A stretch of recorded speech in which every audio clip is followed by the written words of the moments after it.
দর্শক মণ্ডলী, আপনারা এই ভিডিওটা উপভোগ করেন, দেখতে থাকুন। আপনাদের ছোটোবেলার এই ভিডিওর মাধ্যমে বুঝতে পারবেন ছোটোবেলা আপনাদের কি কি ঘটনা ঘটেছে।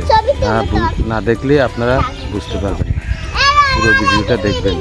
লাস্ট পর্যায়ে আমি পুরো বিস্তারিতটা আপনাদেরকে খুলে বলেছিলাম, বা আপনাদের ছোটোবেলায় কীভাবে কেটেছে, কী আসে বিষয়।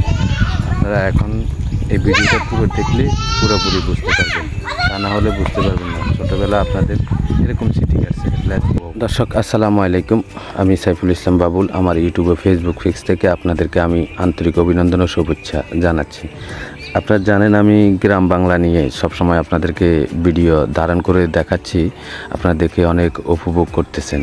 তো বেসিক্যালি আপনারা যারা গ্রামে ছোটোবেলায় ছিলেন, আসলে তারা এরকম গাছের মধ্যে উঠছেন কি না সেটা আসলে আপনাদেরকে আমি পুরনো স্মৃতিগুলো মনে করে দেওয়ার জন্য আসলে এই ভিডিওটা করা।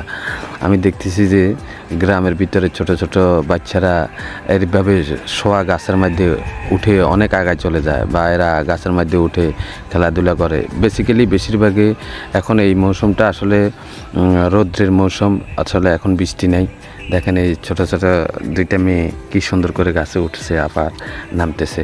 আমি শুধু এই কথাই বলবো যে আপনাদেরকে আমি পুরনো স্মৃতিগুলো মনে করাবার জন্য, কারণ আপনার ছোটোবেলায় যেরকম উদাস মনে চলাফেরা করছেন, যেখানে মন চাইছে এখানে ঘুরতে পারছেন, যেখানে মন চাইছে এখানে যাইতে পারছেন, এখন কি আর ওরকম যাইতে পারেন কি না, ওই স্মৃতিগুলো আমি এখন আপনাদের মাঝে তুলে ধরেছি, এবং আপনারা এটা উপভোগ করবেন। এই উপভোগ করার জন্যই আমি আসলে আপনাদেরকে এই পেজ থেকে এই ভিডিও ফুটেজটা নেওয়া, এবং আমি আপনাদেরকে স্মরণ করে দেওয়া। কারণ আপনারা আমাকে জানেন যে গ্রামের অনেকগুলো স্মৃতি আছে, আমি আপনাদের মাঝে তুলে